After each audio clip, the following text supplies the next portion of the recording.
如果家里面有老人家的话，真的要特别留意了。新竹这边出现了不少业者呢，就开着货车到处去卖一些肉丸啊、鸡鸭冰等等小吃。好，他们采取的方式是挨家挨户来强迫推销，就是看着老人家可能不好意思拒绝，会直接进入到家门里面，好佯装请对方试吃，再强迫推销，甚至不顾客人说不要，会直接把商品塞到人家冰箱里面，再强迫收费。开啊！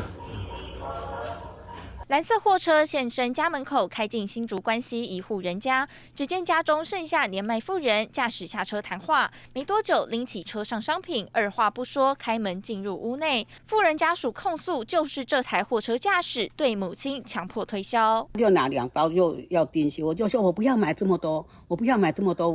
我没有办法，我不要买这么多。他说没关系啦，没关系啊，他就自己进厨房去。冰箱打开来，他自己一直塞。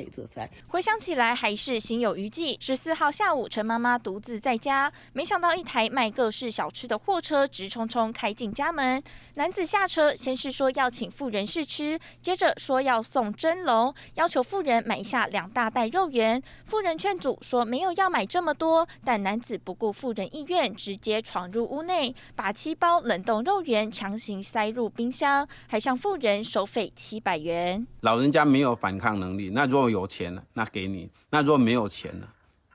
会是什么下场？陈先生气愤难耐，打开家中冰箱，还看得见对方强塞的肉圆，怀疑男子根本预谋犯案，看准母亲没有抵抗能力，下手强迫推销。虽然事后男子所属公司回应会处理退货，并加强辅导销售人员，但男子欺门踏户、强迫推销行径，恐怕已经违反刑法侵入住宅罪与社会秩序维护法强卖物品等罪，不仅触犯法律，更让年迈妇人饱受惊吓。记者严志龙、杨杰安新竹采访报道。